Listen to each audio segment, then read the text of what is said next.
The stars belonged to the Zephyrian Empire, or so Emperor Vorthak believed as he stood before the massive viewing window of his flagship. Below him stretched a fleet of 200 dreadnoughts, each one the size of a small moon. Behind them followed 50,000 support ships, carrying enough firepower to crack planets and turn entire star systems into dust. Admiral Kane Briggs sat at his desk in the human diplomatic station, watching the approaching fleet on his monitors. The coffee in his cup had gone cold hours ago, but he barely noticed. His fingers moved across the control panel as he prepared the transmission that would change everything.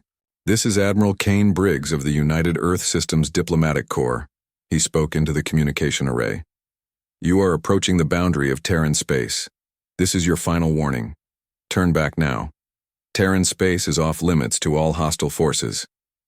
The message traveled through space at light speed, carrying with it the calm authority of a species that had learned to speak softly.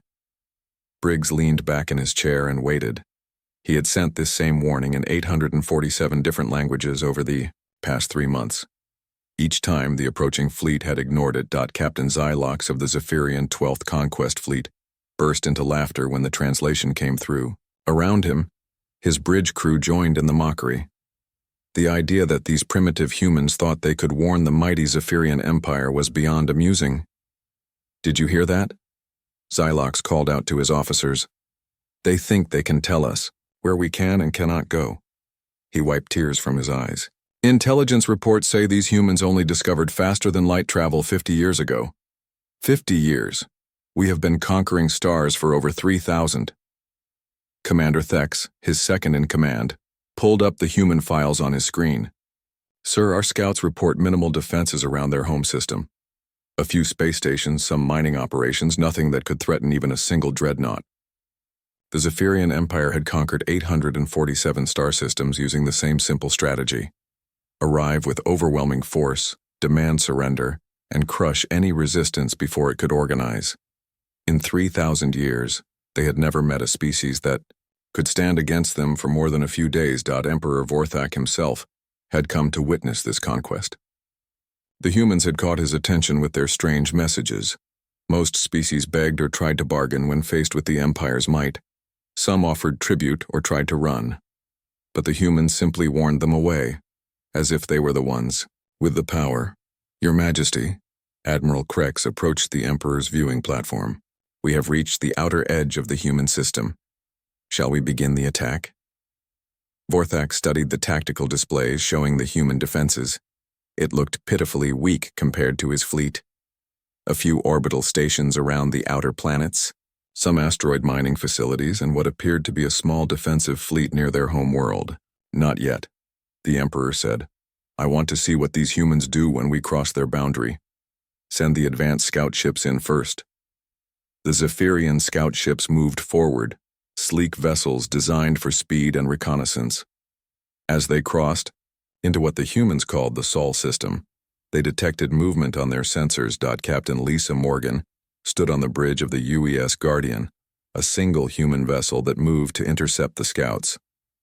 Her ship was small compared to the Zephyrian dreadnoughts, built for exploration and peaceful contact with other species. "This is Captain Morgan of the United Earth Systems," she broadcast to the approaching scouts. "You have entered restricted space. Under the Terran defense protocols, you have 30 seconds to withdraw, or you will be considered hostile." The Zephyrian scouts responded with plasma fire, their weapons lighting up the darkness of space. The Guardian's shields held for a few seconds before collapsing. The human ship broke apart in a flash of light and debris. On his flagship Emperor, Vorthak nodded with satisfaction. The human response had been exactly what he expected. One small ship destroyed in seconds. Now the real fleet could move forward and finish this quickly. But something strange happened as the Zephyrian fleet advanced into the system. The sensors began picking up signals from everywhere. What they had dismissed as dead asteroids started showing power signatures. Mining stations that looked abandoned suddenly came online. Even the moons around the gas giants began transmitting data. Admiral Krex frowned at his tactical display. "Sir, we are detecting massive energy buildups throughout the system. It appears the humans have more installations than our scouts reported. Captain Zylock studied his own readings. The numbers did not make sense. The power signatures he was seeing should not be possible for a species as young as humanity. It must be sensor ghosts, he decided. Or perhaps they are powering up civilian facilities to make themselves look stronger. The Emperor watched the tactical display with growing interest. The humans were not behaving like any species he had conquered before. There was no panic, no desperate last-minute mobilization of defenses. Instead, it seemed like the entire system was simply waking up. On Earth, Admiral Jake Sullivan sat in the Luna Command Center, watching the Zephyrian fleet advance. Around him, technicians worked at their stations with calm efficiency. The massive screens showed the positions of every ship in the system, both human and alien. "Sir," reported Lieutenant Colonel Amy Foster, "the aliens have crossed the boundary and destroyed the Guardian. Captain Morgan and her crew are gone." Sullivan nodded gravely. Lisa Morgan had been a friend, a good officer who believed in peaceful contact with alien species. Her death meant that the time for warnings had passed. "Send the message to all stations," Sullivan ordered. Defensive Protocol 7 is now active. Throughout the Sol system, automated systems that had waited in silence for decades began to activate. Hidden installations powered up. Camouflaged weapons platforms revealed themselves. And in the depths of space, ancient human technology began to stir. The Zephyrian Empire had ignored the warning. Now they would learn why humanity gave warnings instead of threats. They would discover that the quiet species that asked for peace was the same species that had learned to turn entire star systems into weapons. Emperor Vorthak was about to face the sleeping giant of the galaxy, and humanity was no longer sleeping. The Zephyrian fleet moved deeper into human space like a metal storm. Emperor Vorthak watched from his command deck as his ship spread out in perfect formation. Behind him, his generals and admirals studied tactical displays that showed the complete dominance of their forces. "The humans have 47 ships defending their home planet," reported Admiral Krex. "Our advanced scouts count 12 orbital defense platforms and what appears to be a mining station around their moon. Nothing more." Captain Zylox piloted his dreadnought toward the inner planets. His ship alone carried enough firepower to level a continent. The idea that these humans thought they could resist was almost insulting. But as the fleet advanced, strange things began happening. Asteroids that had drifted in space for millions of years suddenly changed course. Mining equipment that looked ancient and abandoned started moving with purpose. Space debris that cluttered the outer system revealed itself to be something else entirely. Dr. Rick Stone sat deep underground in a facility buried 3 miles beneath the Rocky Mountains. Around him, dozens of technicians monitored screens showing every corner of the solar system. Above their heads, the words Terra Defense Command were carved into solid rock. "Sir, the alien fleet has passed the asteroid belt," reported his communications officer. "They destroyed Captain Morgan's ship and ignored our warnings. Admiral Sullivan has activated Protocol 7. Stone nodded and turned to his weapons coordinator. "Commander Blake, bring all defensive systems online. It looks like we are going to have to show them why we gave those warnings." Tony Blake's fingers danced across his control panel. Throughout the solar system, installations that had pretended to be civilian mining operations began revealing their true nature. Weapons that could punch holes through moon-sized asteroids powered up for the first time in decades. The Zephyrian fleet detected the energy signatures immediately. What had looked like a few dozen human defenses suddenly became hundreds, then thousands of active installations. "Sir," Commander Thex called out nervously, "we are reading massive power buildups throughout the system. These signatures are unlike anything in our databases." Captain Zylox frowned at his displays. The numbers did not make sense. According to his instruments, some of these human installations were drawing more power than his entire dreadnought. "Check the sensors," he ordered. "There must be an error." But the sensors were working perfectly. What the Zephyrians were seeing was the true face of human preparation. For over 200 years, humanity had been building defenses in secret, Every asteroid mining operation had hidden weapons. Every research station doubled as a military base. Every piece of space infrastructure had been designed with one purpose in mind: to defend human space from exactly this kind of invasion. Emperor Vorthak studied the tactical display with growing unease. The number of active human installations kept climbing. What had started as a few dozen defensive positions was now showing as over 10,000 separate facilities. "How is this possible?" he asked Admiral Krex. "Our intelligence report said they were a primitive species with minimal technology." Krex checked his data again. The reports had been accurate based on what their scouts could see, but apparently the humans had hidden their real capabilities beneath layers of deception that fooled even advanced Zephyrian sensors. On the moon, General Linda Hayes activated the Luna defense grid. Massive weapons emerged from craters that had looked natural for centuries. What every alien scout had seen as Earth's dead satellite was actually the most heavily fortified position in the solar system. "All stations, this is Luna Command," Hayes broadcast. "The enemy has chosen war. Defend humanity." The response came from across the system. From Mars, where Commander Steve Parker revealed an entire fleet hidden beneath the planet's surface. From the asteroid belt, where Captain Helen Brooks commanded weapons platforms disguised as mining equipment. From the outer planets, where Admiral Pete Johnson activated defensive systems that could destroy ships from billions of miles away. The Zephyrian fleet suddenly found itself surrounded by active human defenses. What had looked like an easy conquest was rapidly becoming a nightmare. "Your Majesty," Admiral Krex's voice was tight with worry, "perhaps we should reconsider our approach. The humans appear to have significant defensive capabilities that our scouts missed." But Emperor Vorthak had not conquered 847 star systems by backing down from a fight. "Continue the advance," he ordered. "They may have more weapons than expected, but we still outnumber them 1,000 to 1. Captain Xylox opened fire on the nearest human installation. A weapons platform that had emerged from what looked like an ordinary asteroid. His plasma cannons hit their target dead center, expecting to see it destroyed instantly. Instead, the human platform absorbed the blast with energy shields that glowed like small suns. Then it returned fire with a weapon that cut through Xylox's shields like they were made of paper. The beam sliced his dreadnought in half from bow to stern. "Impossible," Xylox whispered as his ship broke apart around him.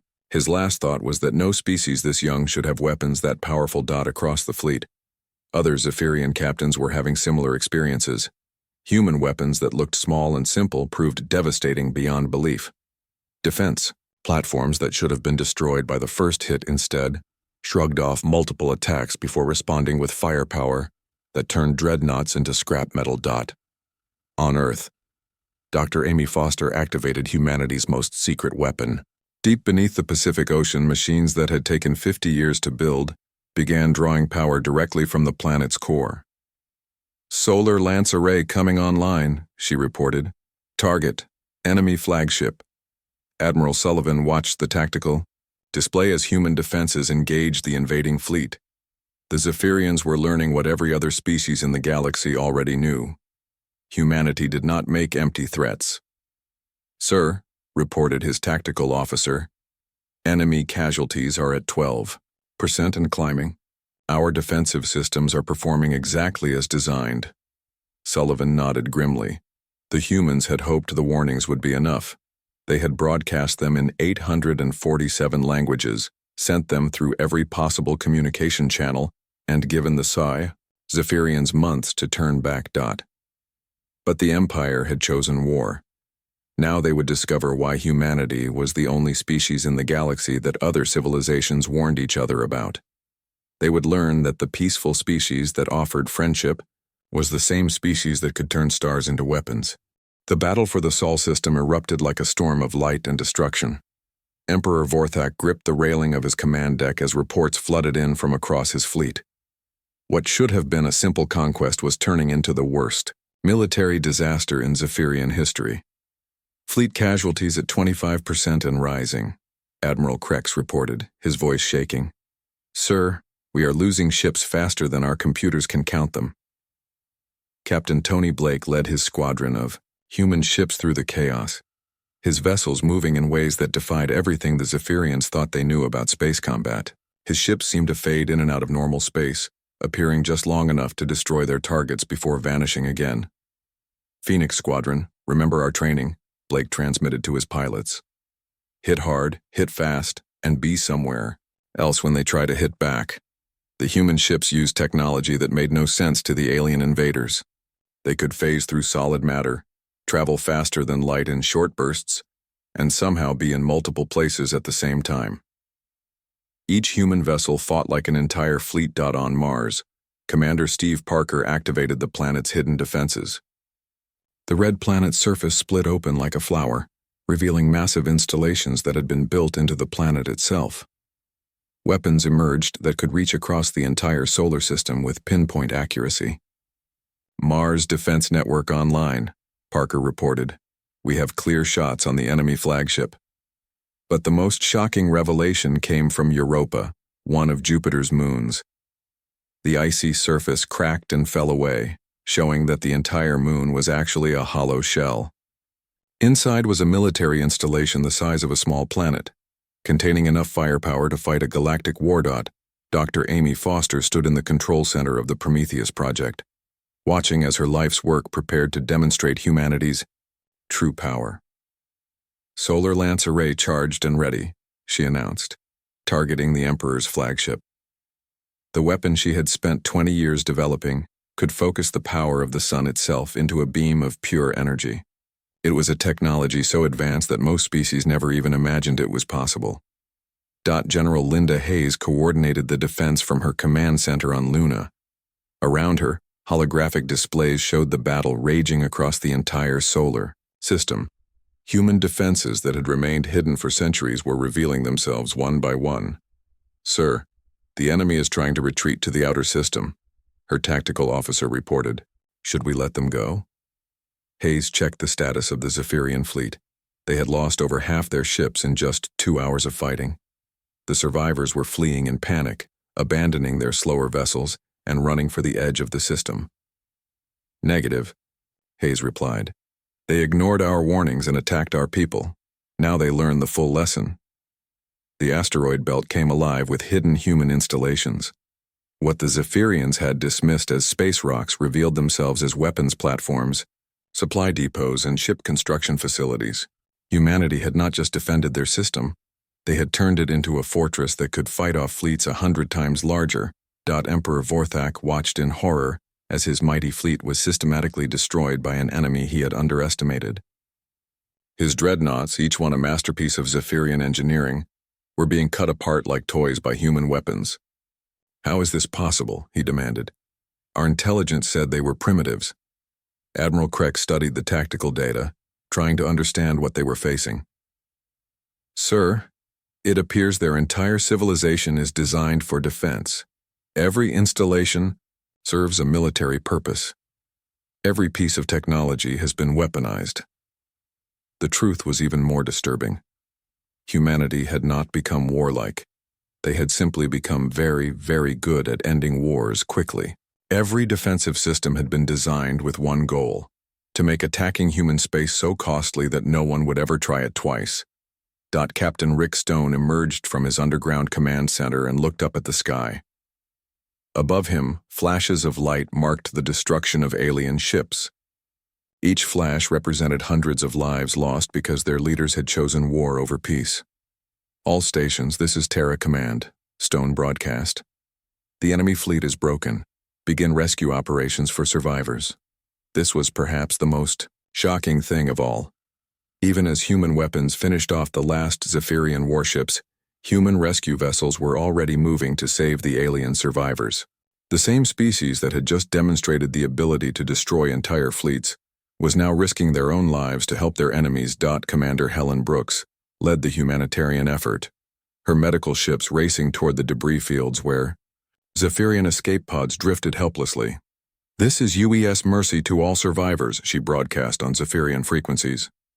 "We are here to help. Do not fire on our rescue ships." The Zephyrian survivors were too shocked to resist. In less than 3 hours, they had seen their invincible fleet reduced to wreckage by a species they thought was primitive. Now those same Humans were saving their lives. Dr. Amy Foster powered down the solar lance array, the massive weapon returning to standby mode. Around her, technicians began the process of concealing the installation again. Within hours, Europa would look like an ordinary moon once more.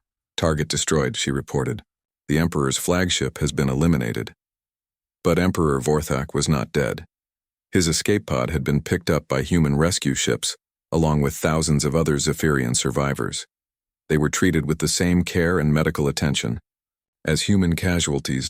Admiral Jake Sullivan surveyed the aftermath of the battle from Luna Command. The Sol system was littered with alien wreckage, but already human ships were working to clear the debris and rescue survivors. The defense had been successful, but at a cost humanity always regretted. Casualty report, Sullivan requested. 14 human ships lost, his aide reported. 137 personnel killed in action. Alien casualties. 186,000 dead, 43,000 survivors in our custody. Sullivan closed his eyes.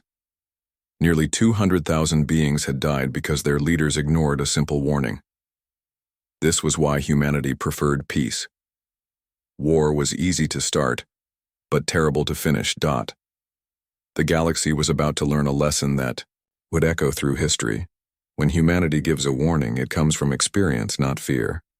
Emperor Vorthak sat in the holding cell aboard the human medical ship, staring at walls that seemed to glow with their own light.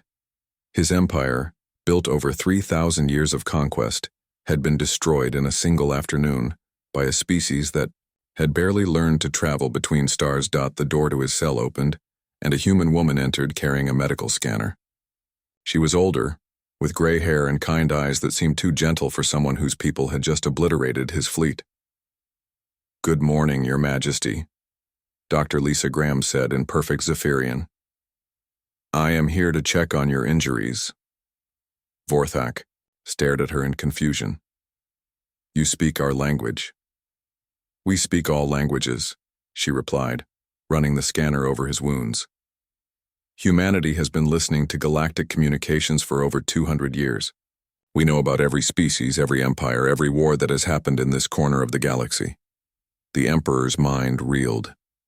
If the humans had known about his empire for so long, why had they never made contact? Why had they hidden themselves, until now? "You knew we were coming," he said. It was not a question. Dr. Graham nodded as she treated a cut on his arm. "We have been tracking your empire's expansion for decades. We knew you would reach our space eventually. That is why we sent the warnings." "Then why did you not attack first? You clearly had the power to destroy us before we ever reached your system." The doctor paused in her work and looked at him with those same kind eyes. "Because we hoped you would listen to the warnings and turn away. We do not want to be conquerors, Your Majesty. We want to be left in peace." On the bridge of the rescue ship, Captain Greg Collins coordinated the massive humanitarian effort. Human medical vessels worked alongside Zephyrian escape pods, pulling survivors from the wreckage of what had been the mightiest fleet in the galaxy. "Status report," Collins requested from his medical officer. 43,000 Zephyrian survivors recovered, Lieutenant Amy Watson reported. "Medical teams are treating injuries and providing psychological support. Many of them are in shock." Collins understood their shock. The Zephyrians had never faced an enemy that could match their technology, let alone surpass it so completely. In their 3,000 years of conquest, they had never met a species like humanity. But perhaps the most shocking thing for the survivors was not the human weapons, but the human mercy. Even as their fleet burned around them, human rescue ships had risked themselves to save alien lives. Admiral Jake Sullivan stood in the main briefing room of Luna Command, addressing the senior human military leaders via hologram. Representatives from Earth, Mars, the asteroid belt, and the outer colonies listened as he outlined the situation. "The Zephyrian Empire has been neutralized as a threat," Sullivan reported. "Their fleet is destroyed, their emperor is in our custody, and their surviving forces are scattered across a dozen star systems." General Linda Hayes spoke from her position on Luna. "What are our next steps? Do we pursue their remaining forces?" "Negative," Sullivan replied. Our defensive systems are designed to protect human space, not to conquer others. We will repair our defenses and return to our previous status. This was the human way. They had built the most powerful military in the galaxy, but only to defend themselves. The idea of using their weapons to conquer other species was as foreign to them as mercy had been to the Zephyrians. Dr. Rick Stone emerged from the Terra Defense Command Center and looked up at the sky. Already, human engineering teams were working to hide their military installations again. Within weeks, the Sol system would look peaceful and primitive once more. "Sir," his communications officer called out, "we are receiving transmissions from across the galaxy. Word of the battle is spreading." Stone was not surprised. The Zephyrian Empire had been the most powerful force in known space. News of their defeat would travel fast, and other species would want to know who had accomplished the impossible. Captain Tony Blake landed his ship on Ceres Station, the largest asteroid base in the belt. Around him, technicians were already working to disguise the military installations as civilian mining operations. The human way of war was to be ready for anything while appearing ready for nothing. "Phoenix Squadron reporting mission complete," Blake transmitted to his commanders.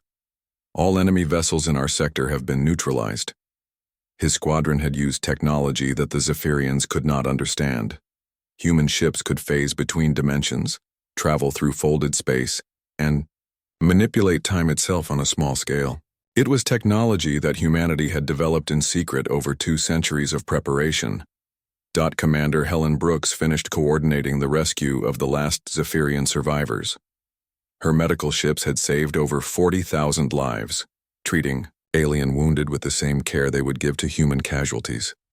"Admiral," she reported to Sullivan, "all survivors are accounted for. Medical teams report that most will make full recoveries."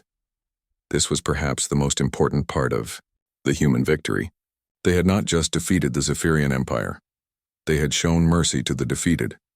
This single act would echo through galactic history, proving that humanity's power came from their character, not just their weapons. Emperor Vorthak was escorted to a viewing window where he could see the aftermath of the battle. The wreckage of his fleet drifted in space, but around it, human ships worked tirelessly to save lives and clear debris. "Why?" he asked Dr. Graham, who had stayed with him. "Why save us after what we tried to do to you?" The doctor looked out at the rescue operations and smiled sadly. "Because this is who we are, Your Majesty. We build weapons that can destroy stars, but we use them only to protect life. We prepare for war, but we always hope for peace." Vorthak began to understand something that no other conquered species had ever realized. Humanity was not just powerful, they were wise. They had learned the secret that had eluded every other galactic empire. True strength came from knowing when not to use your power. The Zephyrian Empire had ruled through fear and conquest. But humanity ruled through something far more powerful, the respect that comes from strength combined with mercy. As word of the battle spread across the galaxy, other species began to understand why humanity had given warnings instead of threats. They warned because they cared about life, even the lives of their enemies. 3 months after the battle, Emperor Vorthak stood in the assembly hall of the human diplomatic station orbiting Earth. Around him sat representatives from hundreds of species, all waiting to hear what he had to say. His empire was gone, his fleet destroyed, but somehow he was still alive to speak. Admiral Kane Briggs, the same human who had sent the final warning, sat across from him at the negotiation table. Briggs looked exactly the same as he had in the transmission, calm, professional, and somehow sad that things had gone so far. "Your Majesty," Briggs said quietly, "you have asked to address the galactic community. The floor is yours." Vorthak stood slowly, his legs still weak from his injuries. The medical care he had received from his former enemies had been better than anything available in his own empire. Human doctors had saved his life and asked for nothing in return. 3 months ago, I led the mightiest fleet in galactic history into human space, he began, his voice carrying to every corner of the hall. I believed that humanity was a primitive species that could be easily conquered. I was wrong about everything. The assembled representatives listened in silence. News of the Zephyrian defeat had shocked the galaxy. The empire that had conquered 847 star systems had been destroyed in a single day by a species most of them had never heard of. Humanity gave us warnings, Vorthak continued. They broadcast them in 847 languages, on every frequency for 3 months. They told us their space was off limits. They begged us to turn away. We laughed at them. In the audience, Ambassador Sarah Wilson of the Galactic Council took notes. The humans had asked her to record these proceedings for distribution throughout known space. They wanted every species to understand what had happened here. We thought their warnings meant they were weak, the former emperor said. We could not have been more wrong. Their warnings came from strength, not weakness. They warned us because they knew exactly what would happen if we ignored them. Dr. Amy Foster sat in the human delegation, watching the alien leader who had tried to destroy her people. She had been the one to fire the solar lance that destroyed his flagship. Now she listened as he spoke about the mercy that had saved his life. In 3 hours, they destroyed a fleet of 250,000 ships, Vorthak said, his voice breaking slightly. But then they did something that no empire in galactic history has ever done. They saved us. They rescued 43,000 of my people from certain death and treated them as honored guests, not prisoners. Captain Greg Collins had overseen those rescue operations. He sat beside Foster, remembering the chaos of pulling Zephyrian survivors from burning wreckage while human weapons finished off the last enemy ships. It had been the strangest battle in history, fought and won with equal measures of violence and mercy. I have spent the last 3 months as a guest of humanity, Vorthak continued. I have seen their cities, met their people, and learned their history. They are not conquerors. They are gardeners who tend the peace of the galaxy. Admiral Jake Sullivan watched from the Human Command Center on Luna. The former Emperor's words were being broadcast live across the galaxy, reaching every species that monitored interstellar communications. This was humanity's real victory. Not the military defeat of their enemies, but the transformation of those enemies into allies. Humanity has technology that could conquer the entire galaxy in a matter of years, Vorthak said. Weapons that can destroy stars, ships that can be in multiple places at once, defenses that turn entire solar systems into fortresses, but they use this power only to protect themselves and others. General Linda Hayes smiled at those words. It had taken humanity 2 centuries to develop their defensive systems, but only 3 hours to prove they worked. More importantly, they had proven that power without wisdom was worthless. The Zephyrian Empire is hereby dissolved, Vorthak announced, his words echoing through the hall. Our remaining forces will stand down and our territories will be released to govern themselves. We ask for nothing except the chance to learn from humanity's example. The hall erupted in surprised murmurs. No galactic empire had ever voluntarily disbanded. But then, no empire had ever faced an enemy like humanity. Commander Steve Parker stood at the viewing window of Mars Command, watching as Zephyrian ships arrived to begin the process of repatriation. The former enemy soldiers would be returned to their homes with full pardons and human medical care. Many had asked to stay and learn from humanity. The galaxy is about to change, Parker said to his aide. When word of this spreads, every species will want to know more about us. His aide nodded. Do you think we are ready for that kind of attention? Parker considered the question. Humanity had spent centuries hiding their true capabilities from the galaxy.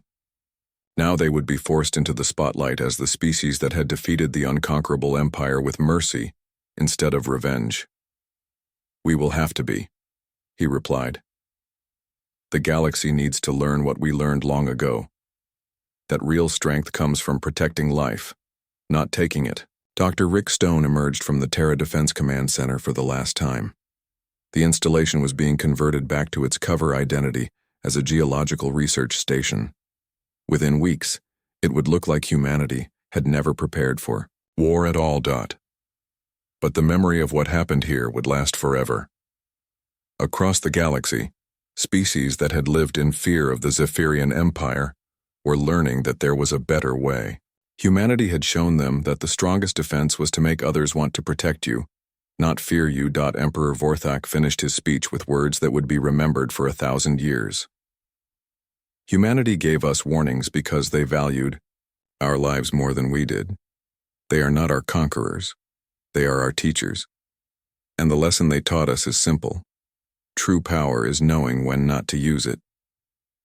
As the assembly dispersed, Admiral Briggs approached the former emperor. Your Majesty, what will you do now? Vorthak looked out at the earth below, blue and green and peaceful in a way his homeworld had never been. I would like to stay and learn if you will have me. My people need to understand how to build a civilization like yours. Briggs smiled and extended his hand. Welcome to the galactic community, friend. We have a lot to teach each other. The warnings had been ignored, the battle had been fought, and mercy had won the day. Humanity took its place in galactic history, not as conquerors, but as the species that turned enemies into allies and taught the galaxy that the strongest weapon was a gentle hand extended in friendship.